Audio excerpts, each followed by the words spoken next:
আমি আর মধু পান করব না, শাহাদ খাবো না, হারাম করে দিলাম, আজ থেকে আমি মধুকে হারাম করে দিলাম, মধু আর খাবো না। ওরে সুবহানাল্লাহ, আল্লাহ তাবারাক ওয়া তাআলার এই কথাটা পছন্দ হলো না।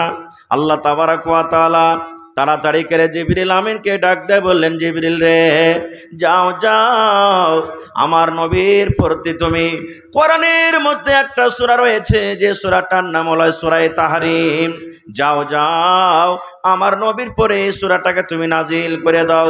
এই সূরাটা আমার নবী পড়বে, এই সূরাটা আমার নবী জানবে, জানার পর নবীর দ্বারাতে কি যে ভুল হয়ে গেল সেটা জানবে।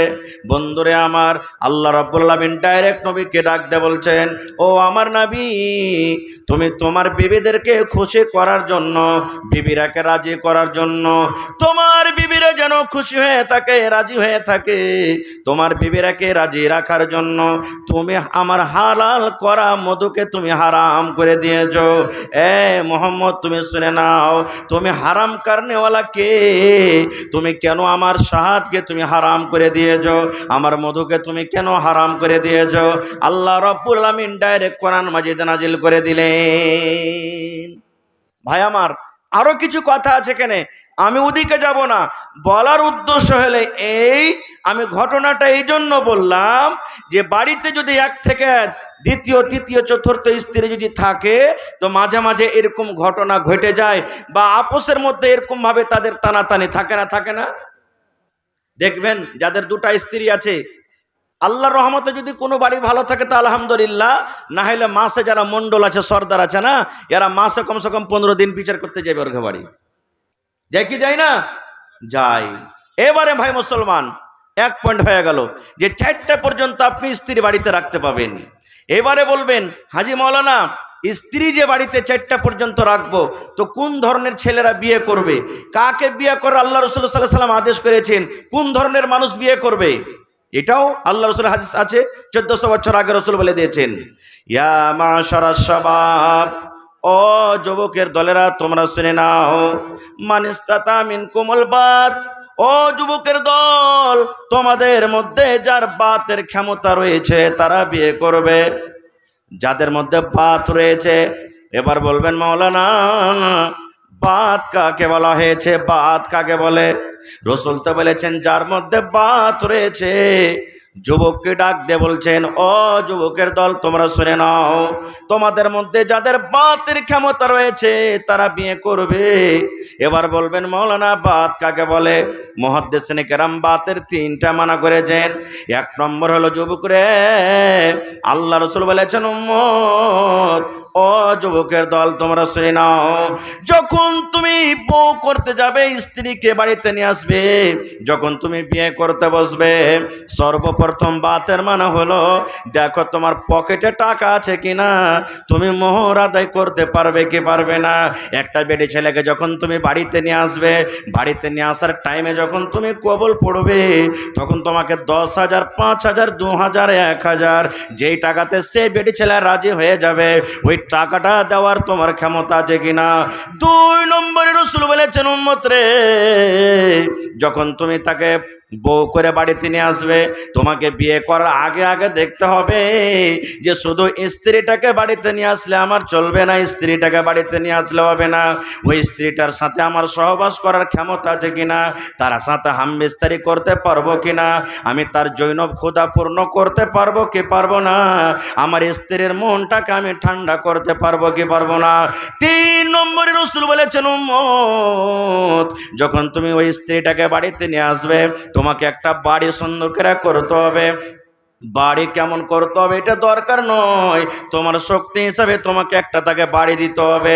টিনের বাড়ি পারলে টিনের বাড়ি দাও, আলবেস্টার দিয়ে পারবে আলবেস্টার দাও, পাকা পারবে পাকা দাও, তাকে সুন্দর একটা বাড়ি দিতে হবে। তাকে খেটে খাওয়াইতে পারবে কি পারবে না, তার সেই জ্বর বোখার যখন হবে, অসুখ বিসুখ হবে, তার এলাজ তুমি করাইতে পারবে কি পারবে না, পরনে তাকে তুমি কাপড় দিতে পারবে কি পারবে না, এর নাম হলো বাত। আল্লাহ রাসূল বলেছেন, যুবকের দল, এই সমস্ত ক্ষমতা যদি কোনো যুবকের মধ্যে থাকে, যুবক রে তুমি বিয়ে করো, ও যুবক বিয়ে করো। এবার বলবেন মাওলানা বিয়ে করে আমার কি লাভ আছে, বিয়ে করে আমার কি উপকার আছে, বিয়ে করে আমার কি লাভ আছে, কি ফায়দা আছে?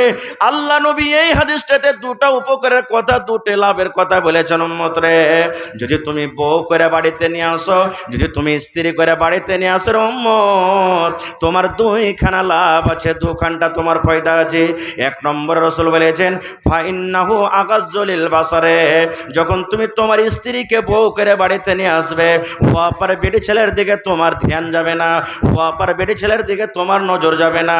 আল্লাহ যে তোমাকে চোখ দিয়েছে দেখার জন্য, তুমি মন্দ কাজে তুমি যাবে না, জেনা ব্যভিচারে তুমি যাবে না, তুমি নিজের স্ত্রীর কাছে থাকবে, নিজের স্ত্রীর কাছে তোমার মনটাকে ঠান্ডা করবে, তোমার স্ত্রীকে দেখে তোমার চোখ দুটাকে জড়িয়ে নেবে, ওয়াপার বেটি ছেলের দিকে তোমার চোখটা যাবে না। এক নম্বর হেফাজত, এক নম্বর লাভ। দুই নম্বর রাসূল বলেছেন ওয়া আহসানুল ফারজে, আল্লাহ রাব্বুল আলামিন মানুষকে যে সারামগা দান করেছেন, নর হোক কিংবা নারী হোক, এটা সারামগার কাজটা এক নারী এক পুরুষে পূর্ণ হবে। আল্লাহ রাসূল বলেছেন উম্মত, যখন তুমি বউ করে স্ত্রীকে বাড়িতে নিয়ে আসবে, তোমার মনের ক্ষুধা যখন জাগবে, তোমার যখন খয়েশটা জাগবে, তখন তোমার স্ত্রীর সাথে তুমি নিজের মনটাকে পূরণ করবে। এই কাজটা যদি করো তাহলে তোমার মনের আরমানটাও পূর্ণ হয়ে যাবে, বাপার বেটি ছেলেটাকে দেখে তোমার কিন্তু মন জাগবে না। এবার বলবেন মাওলানা আপনার কথাটা বুঝে নিলাম, স্ত্রী বাড়িতে আছে, স্ত্রীকে দেখে রাসূল বলেছেন তোমার চোখের হেফাজত হয়ে যাবে, তোমার সারামগার হেফাজত হবে। কিন্তু মাওলানা জি, আমি বাজারে চলে গেলাম, আমি চকে চলে গেলাম, আমি রাস্তা দিয়ে হাঁটছি, একটা খুব সুন্দর আমি মেয়ে ছেলেকে দেখলাম, খুব একটা ওয়াপার নারীকে আমি দেখলাম, যখন তার দিকে আমার নজরটা পড়ে গেল, আমার মন খানা কেমন কেমন করতে শুরু হলো। মন খানা কত রকম কথা বলে আল্লাহ রে, এই বেটি ছেলে যদি আমার স্ত্রী হয়তো কত ভালো হতো, তার সাথে আমি দুটো কথা বলতে পেতাম, তার পাঞ্জরে একটু আমি বসতে পেতাম। এই ধরনের যদি ওয়াপারে বেটি ছেলেকে দেখে তোমার মনটা জাগে, আল্লাহ রাসূল বলেছেন উম্মত, ওই বাজারে তুমি আর থাকিও না, ওই রাস্তাতে তুমি আর চলিও না, ওই জায়গাতে তুমি আর যাইও না, তাড়াতাড়ি করে তুমি বাড়ির দিকে রওনা হয়ে যাও, তাড়াতাড়ি করে তুমি বাড়িতে চলে যাও। আর বাড়িতে যাওয়ার পর তোমার স্ত্রী বাড়িতে আছে, স্ত্রীকে ঘরের দিকে তুমি ডেকে নাও, আর ঘরের দিকে ডাকা পর তো ওই একটা ওয়াপারে বেটি ছেলেকে দেখে তোমার মনটা যে জেগেছে, ওই তোমার আশাটা তোমার স্ত্রীর কাছে পূর্ণ করে নাও। কারণ রাসূল বলেছেন উম্মত, ওই একটা পর বেটি ছেলেকে দেখে তোমার মনটা যে জেগেছে, একটা পর বেটি ছেলেকে দেখে তোমার জৈন খোদা যে জেগেছে, ওই বেটি ছেলেটার মধ্যে যা আছে তোমার স্ত্রীর মধ্যে সেটাও আছে। নারে তাকবীর। এবার বলবেন হাজি মাওলানা, যারকে বিয়ে হয়েছে তার জন্য যে স্ত্রী বাড়িতে আছে, স্ত্রী বাড়িতে আছে, ও বাড়িতে এসে আশা পুরা করে নিলে। এবার যারা সাড় হ্যাঁ ঘুরে বেড়েছে, এখনো বিয়ে শাদী করেনি, স্ত্রী বাড়িতে নাই, তো ওরা কি করবে? ওরা কি করবে? প্রশ্ন জাগছে না জাগে না? আল্লাহ রাসূল সাল্লাল্লাহু আলাইহি সাল্লাম ওই যুবকের ব্যাপারে বলেছেন, যুবক রে, তোমার স্ত্রী বাড়িতে নাই, তুমি বিয়ে করনি, এখনো তোমার বিয়ে করার ক্ষমতা হয়নি। রাসূল ওই যুবককে বলছেন, যখন একটা পর বেটি ছেলেকে দেখে তোমার জৈনব খোদা জাগবে, তখন তুমি রোজা চালিয়ে যাও রে উম্মত, রোজা করে যাও, রোজা চালিয়ে যাও, মাসে মাসে তুমি রোজা চালিয়ে যাও, 2টা রোজা করো, 3টা করো, 5টা করো, 10টা করো, 15টা করো, মাসে মাসে তুমি রোজা চালিয়ে যাও, রোজা করো, মাসে মাসে তুমি রোজা চালিয়ে যাও। রোজা করতে করতে তোমার শরীরটা যখন দুর্বল হয়ে যাবে, কমজোর হয়ে যাবে, তোমার শরীরটা যখন দুর্বল হবে, কমজোর হবে, তোমার এনার্জিটা যখন শেষ হয়ে যাবে, তখন একটা পর বেটি ছেলেকে দেখে তোমার মনটা আর টানবে না। ওই যুবকের জন্য রাসূল বলছেন কি, তুমি রোজা চালিয়ে যাও। এবার আরো একটা কথা বলে দিই, এই যে বাড়িতে স্ত্রীকে নিয়ে আসলেন, নিয়ে আসার পর সব সময়তে ইবাদত বান্দেগি ইদিক ওদিকে যদি আমরা থাকি, আর আমি আগতেই বলেছি যে নিকাহ বিবাহটা একটা এমন রিশতা, এটাকেও জানার জন্য ইলমের দরকার আছে। যেমন একটা সহিহ হাদিস আপনাদের সামনে তুলে ধরি। আল্লাহর নবীর জামানাতে যারা মক্কা থেকে হিজরত করে মদিনে চলে গেলেন তারাকে মুহাজির বলা হয়েছে, আর মদিনাতে যে সাহাবায়ে কেরাম আছেন তারাকে আনসার বলা হয়েছে। নবীজি আনসার আর মুহাজিরের মধ্যে ভাই লাগিয়ে দিলেন, এটা তোমার ভাই, এটা তোমার ভাই, এই তুমি একে বাড়িতে নিয়ে যাও, এটা তোমার ভাই, এরকম ভাবে ভাই লাগিয়ে দিলেন। একটা হাদিস ছোট্ট করে বলছি ভাই আমার, তো সালমান রাদিয়াল্লাহু তাআলা আনহু আর আবু দারদা রাদিয়াল্লাহু তাআলা আনহু দুজনের মধ্যে রাসূল ভাই লাগিয়ে দিলেন। এই সালমান, এই আবু দারদা, আজ থেকে তোমরা হইলে মায়ের পেটের ভাইয়ের মতন ভাই, আজ থেকে তোমাদের ভাই আমি বানিয়ে দিলাম। শেষ কথা আছেন। কিছুদিন পর সালমান রাদিয়াল্লাহু তাআলা আনহু ভাইয়ের বাড়িতে গেছেন, আবু দারদার বাড়ি।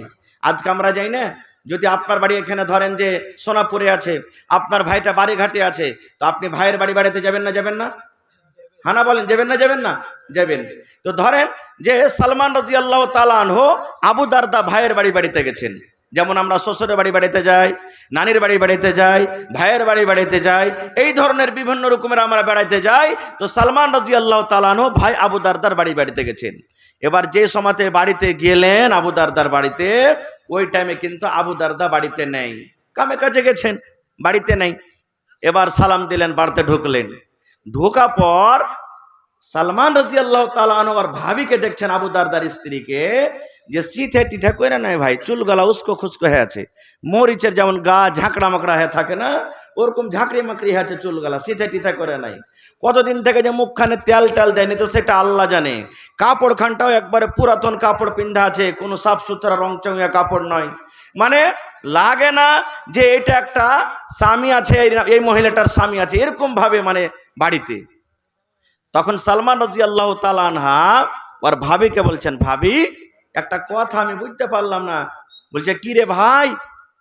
বলছে যে দেখছি তোমার মাথার চুল গলা উস্কো খুস্কো হয়ে আছে, ঝাঁকড়া মাকড়া হয়ে আছে, কতদিন থেকে তুমি চিরুনি করনি, তেল দাওনি, আর তোমার গা হাতটাও দেখছি তুমি চাকচিকন হয়ে নাও, কাপড়টাও দেখছি পুরাতন কাপড় পিন্ধা আছো, খুব একটা ভালো যেরকম কাপড় পিন্ধা মহিলাকে থাকতে হয় ওরকম তুমি এরকম সেজে কুজে নাও, ব্যাপারটা কি?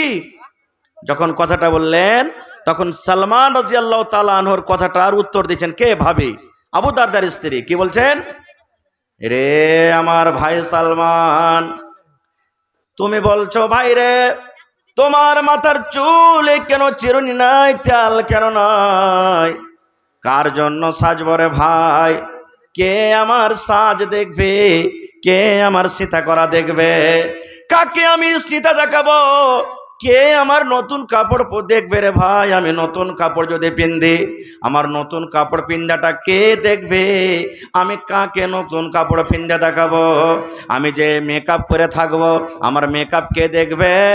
আমি যে সুন্দর হয়ে বাড়িতে সেজে গুজে থাকবো, আমার সৌন্দর্যটা কে দেখবে? আমার মাথাতে চিরুনি করে থাকবো, মাথাতে তেল লাগিয়ে থাকবো, আমার তেলটা কে দেখবে? চিরুনি করা চুল কে দেখবে?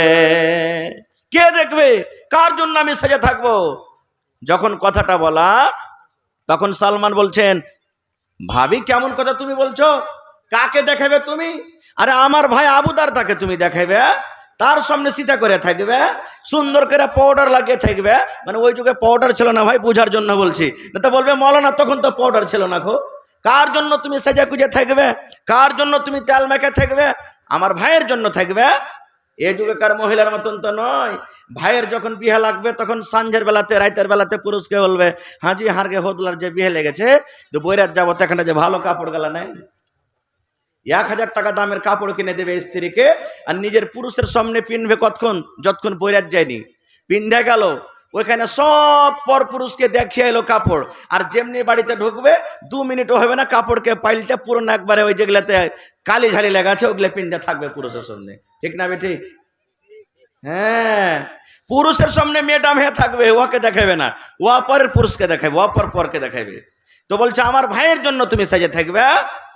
এবার তার ভাবি বলছেন, এরে ভাই সালমান, তোমার ভাই নেককার মানুষ, তোমার ভাই দিনদার মানুষ, আমার তো তার দরকার নাই, ভাইরে চাইলে শুনে লাও, এই জন্য আমি সীতা করি না।